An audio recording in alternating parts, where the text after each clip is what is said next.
Après plus de 2 mois, je sais même plus calculer depuis quand, je promène enfin les chiens. Ça me fait du bien de prendre l'air toute seule avec mes petits chiens. Comme vous pouvez l'imaginer, je suis explosée de fatigue. Mais cette semaine, Sophia, elle est chez ma maman, donc je profite de me reposer un max pendant que Ilona elle dort. Parce que quand Sophia est là, c'est pas possible, hein, bien sûr. Et donc je promène les chiens, je prends l'air, vu qu'il fait un peu moins chaud. Les pauvres, entre la fin de grossesse, l'accouchement, les canicules, ça fait un moment qu'ils ont pu être promenés. D'ailleurs, j'ai l'impression qu'ils ne connaissaient plus le mot. Quand j'ai dit on va promener, et il n'y avait personne. Lola est venue voir ce que je racontais. Elle bougeait sa queue, puis elle faisait demi-tour. Puis Willow, il n'a même pas bougé. Je pense qu'ils ne connaissent plus le mot. Ou alors ils étaient choqués, ils n'y croyaient pas. Parce qu'en général, depuis que les seules sorties qu'il faisait, je crois, c'était pour aller au toilettage. Et comme Willow, dès qu'il entend le mot toilettage, il se cache. Donc je pense qu'il pensait que j'allais l'amener au toilettage. C'est pour ça qu'il n'osait pas sortir de sa cachette. Mais non, on est bien en promenade, on prend l'air, ça fait du bien. Je souffle un peu pendant que papa garde Ilona. Ça fait du bien. Là, je suis un peu plus motivée, je me réorganise. J'ai organisé toute ma pharmacie, je vais vous montrer quand j'entre. Et je vais essayer d'organiser un peu plus tous mes armoires. Je sais pas, j'ai envie d'organisation, de remettre tout en place dans mon cerveau, dans ma maison. Parce que j'ai tellement été fatiguée pendant la grossesse que flemme. Là, je vais profiter que j'ai un petit coup de boost, pas d'énergie, hein, mais un petit coup de boost et de motivation surtout, pour un peu mettre de l'ordre dans ma vie. Penser un peu à ma reprise qui est déjà dans 1 mois et demi, parce que je reprends l'institut en septembre. Bon, j'ai pas de crèche avant janvier, mais je vais voir comment je vais faire. Les clientes savent déjà que c'est avec baby, ou si j'ai un moyen de garde, ben voilà, mais si va, ce sera avec baby, donc je verrai comment je vais faire jusqu'en janvier. Du coup, pour mon organisation, moi je fais toute mon organisation par écrit pour mettre plus d'ordre dans mon cerveau, parce que mon cerveau, il est plus là. Il faut l'aider parce qu'il est plus là. Ma mémoire, il n'y a plus. Donc je fais je fais des trucs papier, des calendriers, des blocs-notes, des checklists, tout ce qui peut m'aider à vider mon cerveau, parce que de toute façon, il garde rien en mémoire, donc vaut mieux faire par écrit. Et du coup, j'ai noté sur mon calendrier chaque semaine, chaque jour de la semaine, ce qu'on va manger, parce que ça, je vivais au jour le jour, j'avais jamais d'idée. Et ça fait déjà depuis que j'ai accouché, en fait, je vis au jour le jour de ce qu'on va manger. Donc là, il est temps de remettre de l'ordre. Donc chaque jour ce que je vais manger, chaque jour quelle tâche je fais dans la maison, quelle lessive je fais, quel jour je vais faire un petit peu de marche sur mon tapis et promener les chiens, parce que comme j'ai pas encore fait ma rééducation du périnée, je peux pas encore faire de sport, parce que j'aimerais bien refaire le pilate avec des vidéos YouTube pour que ce soit à la maison, hein. Mais du coup je vais quand même essayer de prendre du temps pour marcher un peu sur mon tapis pendant que bébé dort. Et voilà, je vais vous montrer aussi, si vous voulez, le papier de mon organisation, si ça vous intéresse. Et toute mon organisation de comment je vais gérer. Je vais aussi, quand j'ai un peu de temps, enfin vous expliquer un peu mes récits d'accouchement. Parce qu'il y en a beaucoup qui attendent que j'explique mes accouchements. Et donc voilà, je vais faire ça tout à l'heure. Donc pour le moment, voilà ce que ça donne. Bon, j'ai fait ça vite fait entre deux pleurs, donc c'était à la va-vite. Mais par exemple, donc aujourd'hui on est mercredi, je vais faire des hamburgers avec carottes râpées. J'ai été promener les chiens, j'ai mis ma machine de noir à tourner, donc là je dois aller la mettre au séchoir. Et j'ai plus qu'à faire ma marche sur mon tapis. Bon, bien sûr, je vais aussi passer l'aspirateur parce que voilà. Baby est un peu dérangée parce qu'elle a le hoquet, hein? Pas contente. Pas contente d'avoir le hockey, mon bébé, mon. Et voilà la pharmacie, comme je vous expliquais, que j'ai organisée. Donc j'ai acheté les boîtes là sur Amazon. Donc j'ai mis antidouleur, j'ai mis sirop aérosol, j'ai mis tout ce qui est pour les enfants, j'ai mis pour les maux de ventre, nez, gorge, oreille, donc tout ce qui est rhume en fait, pansement et bandage, et vitamines et allergies. Alors si l'homme me dit que c'est en désordre et qu'il ne trouve rien, achète des lunettes ou ouvre tes yeux en fait. Bon, je profite du biberon pour avoir un peu de temps pour faire mon récit de mes accouchements. Qu'est-ce que t'en penses? On le fait à deux? Oui? Bon, ça pète, ça rote, faites pas attention. J'ai fait tomber mon cahier. J'ai fait tomber mon cahier. Je l'avais coiffé ce matin, mais je crois qu'elle a eu un coup de foudre. Et? T'as eu un coup de foudre, mon bébé? Alors, on commence par l'accouchement de Sophia. C'est bizarre à dire. Mais l'accouchement que j'ai eu pour Sophia. Alors, je vais prendre mon cahier parce que j'ai pas relu. Même si je me souviens, c'est bien d'avoir pris des notes. Donc, j'ai écrit 3 novembre 2022 à 18h, vérification du col. Tu es ton bébé? Donc, il faut savoir que pour Sophia, j'ai été provoquée. Donc, j'ai été à mon rendez-vous à 9h du matin, le jour du terme, pour faire l'échographie. Voilà. Et c'était pas ma gynéco, parce qu'elle était en vacances, c'était une autre gynéco que j'avais jamais eue. Et elle me dit, c'est bizarre, je ne vois pas beaucoup de liquide. Elle m'a fait un test avec une petite tige et un produit pour vérifier si je perdais les os. Et non. Donc elle a appelé l'étage d'accouchement pour savoir ce qu'on faisait. Et ils ont dit que je devais monter donc au 10e. Parce que j'ai aussi accouché à Tivoli. Donc je suis montée au 10e pour faire un monitoring. Et alors prendre une décision de ce qu'on fait vu que il n'y avait plus de liquide. Mais j'avais pas perdu les os. Donc la gynéco m'explique que soit fissurer la poche un jour et c'est parti goutte à goutte, soit mon corps ne produisait plus de liquide amniotique et elle buvait le liquide, donc voilà. Et donc la gynéco revient en me disant, soit on vous provoque ce soir, donc c'était un jeudi, soit on vous provoque lundi, donc on vous laisse passer le week-end tranquille et on vous provoque lundi. Et moi, à chaque fois que j'allais chez la gynéco, j'espérais qu'on me dise que c'était le jour J parce que j'en pouvais plus. Donc j'ai dit non, ce soir ça me va très très bien. Donc j'avais rendez-vous à 18h. Donc à 18h, on vérifie mon col, j'étais à 2 cm. À 18h30, on m'a mis le monitoring pendant 1 heure et on m'a fait une prise de sang. Heureusement que j'ai noté parce que je me souviens même plus qu'on m'a fait une prise de sang. À 20h, on m'a mis un comprimé. Trop tard rallonge. À 18h, non, à 20h, on m'a mis le premier comprimé, donc un comprimé derrière le col, si je me souviens bien.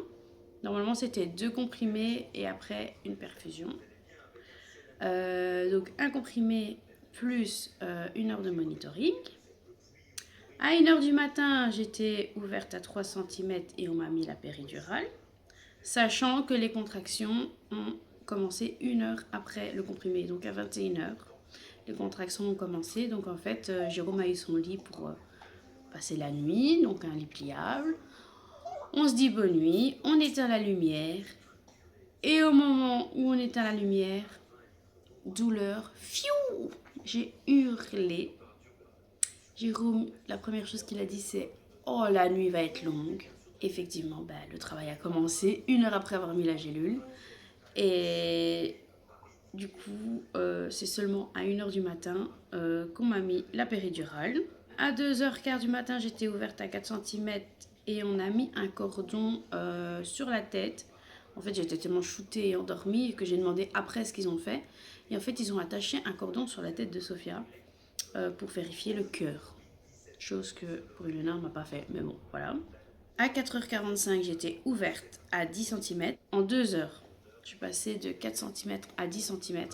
Et en fait, la péridurale, j'avais mal d'un seul côté de mon ventre. Et donc, ça me réveille. J'appelle la sage-femme pour dire, ben voilà, j'ai commencé à avoir mal de ce côté-là. Elle dit, ben, je vous remets une dose de péridurale. Et je reviens dans un quart d'heure. Un quart d'heure après, elle revient. Et là, j'ai mal partout sur le ventre. Elle vérifie. Je suis ouverte à 10 cm. Et en fait, vu que ça s'est ouvert rapidement, la péridurale n'a pas suivi. Du coup, bah, je sentais toutes les contractions. Non? T'en attends un peu? Non, non, non, non, non. On m'a mis les pieds sur une chaise pour l'aider à descendre. Et après 1 heure, on m'a dit bah, on va commencer à pousser. Comme c'est un premier accouchement, ça peut prendre du temps. Donc on va l'aider à descendre. 5h42, j'ai commencé à pousser. Donc 1 heure après. J'ai poussé pendant 1h15.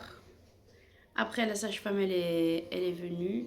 La gynéco est venue parce que la sage-femme disait ça fait un moment que vous poussez, vous commencez à fatiguer. Sophia a commencé à fatiguer aussi parce qu'on voyait avec ses battements de cœur. Donc il fallait appeler la gynéco parce que ça faisait trop longtemps. Et donc là, la gynéco a pris la décision de faire une épisio parce qu'en fait, c'est comme si elle poussait contre un mur tellement mon périnée était musclé. Donc elle n'a pas eu le choix de faire une épisio pour ouvrir le passage. Atroce. L'épisio, bon, il y avait la péridurale, j'ai rien senti. Mais le postpartum, j'ai eu mal pendant 1 an et demi. Horrible. L'épisio, c'était la pire douleur de ma vie, je crois. Bref. Et elle est née à 6h56 du matin avec 2 kg 680 et 47 cm. Donc une petite crevette qui m'a tout détruit. Quand on dit oui, l'accouchement et tout, on oublie vite. De Sophia, je disais, mais pas du tout. En fait, j'ai tellement été traumatisée et que la douleur, elle est tellement restée. Pendant 2 ans, j'ai souffert de cet accouchement et j'ai été traumatisée de cet accouchement. Malgré tout, j'ai pensé à recommencer parce que, au fond, moi, je savais qu'il me fallait 2 enfants. Je sais pas pourquoi je sentais qu'il me manquait quelqu'un. Même si je ne voulais plus être enceinte parce que j'ai pas aimé être enceinte, j'ai trop souffert de la grossesse de Sophia. L'accouchement m'a traumatisée pendant 2 ans. Mais je me dis, au moins c'est fait, après je serai tranquille. Donc voilà, on a essayé d'avoir un deuxième bébé, sachant que de Sophia ça a pris 1 an et demi pour tomber enceinte. Ilona ça a quand même pris 1 an. Ah ben voilà, un petit retété. Ilona ça a pris 1 an avant de tomber enceinte. Et pareil, Sophia j'ai été alitée à 30 semaines. Ilona j'ai été en arrêt de travail à partir de 22 semaines parce que j'ai eu des contractions plus saignement. Mais bon, sinon la grossesse s'est bien passée, j'ai pas dû être alitée, heureusement, vu que j'avais Sophia. Hop, on recommence. Est-ce qu'on recommence, Bibs? Bien, bien. Et du coup, pour l'accouchement de Ilona, donc Sophia, elle devait naître le 4 novembre non, le 3 novembre et on m'a provoqué le 3, elle arrivait le 4 novembre 2022. Ilona devait, le jour du terme était le 17 juin. Et depuis 1 semaine, je contractais jour et nuit. Je checkais à la maternité si ça n'était toujours pas le travail parce que je souffrais vraiment, j'avais des contractions régulières, non-stop. Bref, toujours pas le travail. Je croyais que j'allais jamais accoucher. Et finalement, j'ai accouché à 38 semaines. Non, 39 semaines. Qu'est-ce que je raconte? 39 semaines. Donc, sans être provoquée, j'ai commencé à avoir des contractions pendant la nuit à 1h du matin. Je descends pour aller faire pipi. Et comme à mes 22 semaines de grossesse, plein de sang. Donc, j'avais vu sur internet que quand on a des contractions et du sang, il faut aller à la maternité. Donc, je préviens Jérôme, je le réveille. Je dis voilà, je perds du sang, j'ai des contractions, il faut aller à la maternité. On réveille Sophia, je l'avais super bien préparée. Enfin, elle était prête vraiment. Tous les jours, je lui répétais, bientôt tu seras grande sœur. Enfin, je l'avais vraiment super bien préparée. Elle se réveille, tranquille, ok. Je lui ai prévenu qu'en fait, voilà, c'était le moment où Ilona voulait sortir, donc il faut se réveiller. Et donc, ok, bon, elle tremblait quand même. Je crois qu'elle était quand même un peu stressée parce que son corps tremblait tout seul. Est-ce que c'est la fatigue? Est-ce que c'était le stress? Je sais pas trop, mais en tout cas, elle tremblait un peu. Mais elle a super bien géré, elle n'a pas pleuré ni rien. Ok, elle a été chez le voisin et on a été à la maternité. Donc, à la maternité, je regarde pour pas dire de bêtises, c'était le 11 juin, donc le jour de l'anniversaire de mon frère qui est l'un des parrains de Ilona, parce qu'Ilona a deux parrains. Donc à 1h du matin, le 11 juin, on arrive à 11h50 à la maternité, on me met le monitoring, j'ai des contractions qui montent jusque... Je crois que c'était 65, je voyais sur le monitoring, mais bon, j'ai jamais rien compris. 65, 85, non, 85, je sais plus, mais bon, bref. Tous les X temps, et je dégustais quand même bien. Et direct, vu que je saignais, elle m'a demandé si j'avais un problème de placenta. Et donc je lui dis, ben j'ai un placenta marginal, mais normalement il est à 2 cm, donc le gynéco avait dit qu'il n'y avait pas de problème. On pouvait faire par voie basse sans problème. Donc elle me met le monitoring, elle me dit que vu que je saigne d'office, il faut me garder la nuit, mais que c'est pas encore le travail, c'est pas des contractions de travail. Et quand j'avais des contractions, elle voyait bien que je douillais, elle dit ah mais vous avez quand même fort mal. Je dis ben oui, mais c'était pas le travail. Super, je me dis à tout moment je passe la nuit ici, on me renvoie chez moi parce que je suis pas en travail. Bref, donc à 2h du matin, on me met la perfusion en cas de césarienne d'urgence. Et elle me prévient que ça fait 24 heures qu'ils ont que des cas de césarienne pour des problèmes de placenta. Donc je me dis super, je suis la suivante. Après j'ai dit à Jérôme, j'espère que je serai celle qui va ouvrir le bal des voix basses. J'avais quand même le stress, mais bon, vu qu'elle m'a mis le cathéter, ça m'a mis un petit coup de stress. Et je lui ai dit, bah, ça tombe bien parce qu'au cas où j'aimerais bien la péridurale. Elle me dit, ah ben au moins le travail est déjà fait. Donc ensuite à 5h du matin on me met la péridurale car j'ai perdu en fait j'ai commencé à pleurer comme un bébé comme pour Sophia. Dès que j'ai commencé à pleurer comme un bébé c'est que c'était le travail qui commençait et en fait au lieu d'hurler moi je pleure et je pleurais tellement que j'arrivais même plus à respirer. La sage-femme me disait respirer, le bébé a besoin d'oxygène. C'était tellement un pleur profond que j'arrivais pas à respirer. Et pendant la première contraction de travail, je sens un grand pchit. Et là, je commence à stresser. Je dis à Jérôme d'appeler parce que pour moi, vu que je saignais, je pensais que je faisais une hémorragie et qu'on allait m'emmener en césarienne d'urgence. Donc la femme, elle dit, la sage-femme, elle dit, c'est peut-être la poche des os qui a rompu, mais je ne peux pas faire le test parce que comme vous avez du sang, ça peut fausser le test. Donc on verra par après si ça continue de couler. Chose qui se passait, à chaque fois que j'avais une contraction, pchit, je sentais que tout coulait. Et je douillais bien. L'avantage, c'est que pour Sophia, on m'a fait attendre des heures et des heures pour avoir la péridurale. Alors qu'ici, on m'a fait la péridurale hyper rapidement. J'ai pas noté. Ah si, ben oui, à 5h du matin. Donc je suis arrivée donc à 2h du matin, on m'a mis la perfusion. Et 3 heures après, on m'a mis la péridurale. 3 heures après, j'ai l'impression que c'était hyper rapide. Les 3 heures, en fait, ouais. 3 heures. À 5h du matin, on m'a mis la péridurale. De Sophia, j'ai rien senti pour la péridurale. Ici, l'anesthésiste me prévient qu'il allait me faire une petite piqûre pour endormir la zone. Il commence à mettre ses grandes aiguilles après, là, quand c'est endormi, pour faire la péridurale. Sauf que les contractions, ça ne s'arrêtait jamais, jamais, jamais, jamais. C'était non-stop, non-stop. Et à chaque contraction, j'étais assise. À chaque contraction, je sentais que ça poussait en bas. J'avais l'impression que j'écrasais mon bébé qui voulait sortir en fait. J'arrêtais pas de dire ça pousse, mais on réagissait pas.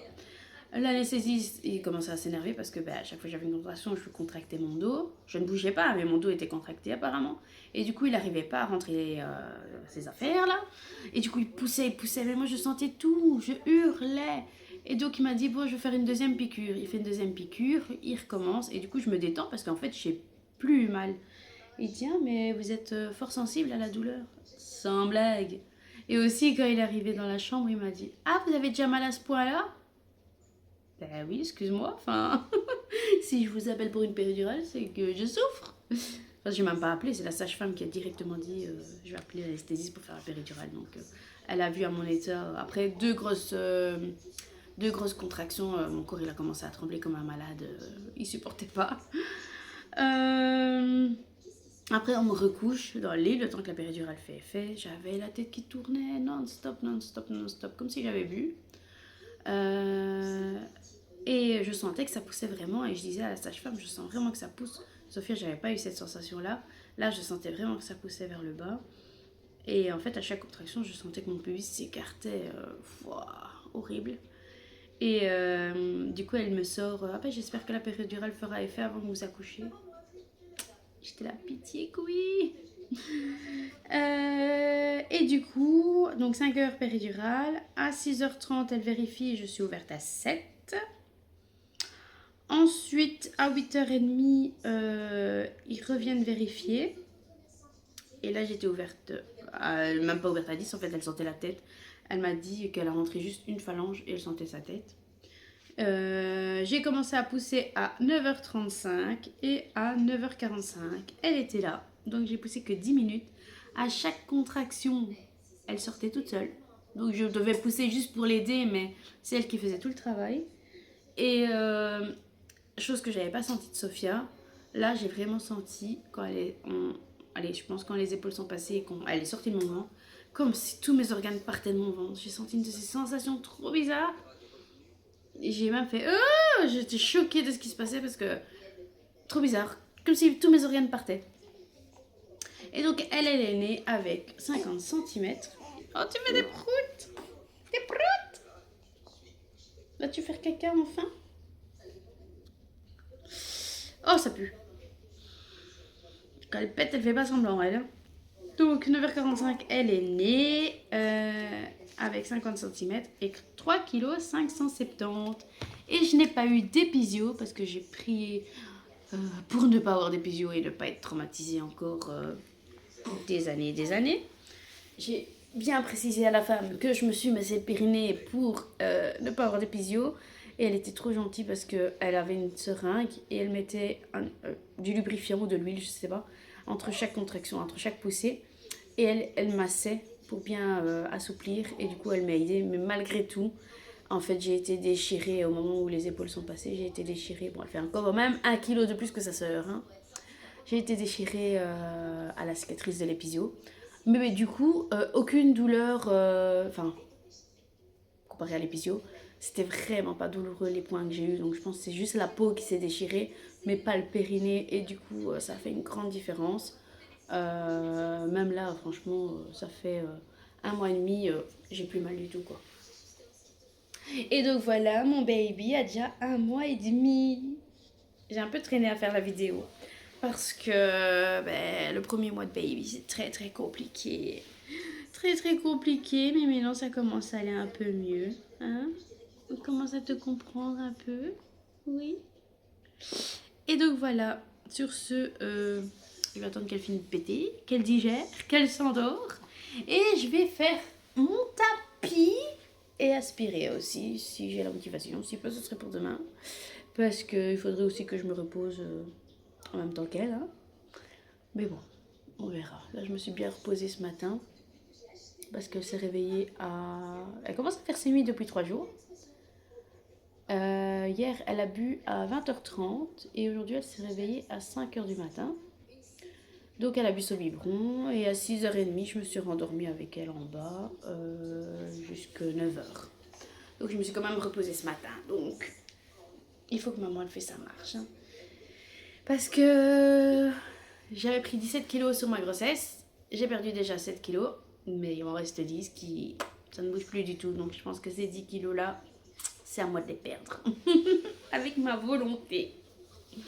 Voilà, voilà. Pour le récit d'accouchement. J'espère que ça vous a plu. N'hésitez pas, les mamans, à m'écrire les récits d'accouchement en commentaire. J'adore lire, écouter des récits d'accouchement aussi. Parce que comme on dit, chaque accouchement est différent. De Sophia, on m'avait dit ça s'oublie vite. Finalement, j'ai été traumatisée pendant des années. Que elle, au bout d'un mois et demi, je suis plus du tout traumatisée. Elle m'a réconciliée avec l'accouchement, même si c'est sûr et certain, je ne ferai plus d'enfants, mais elle m'a réconciliée avec l'accouchement. Je sais que ça peut être un accouchement pas trop douloureux, hein, Mimis? Et qu'on peut oublier vite, parce que du coup, la douleur, je l'ai oubliée. Vraiment, voilà. Ça dépend de l'accouchement.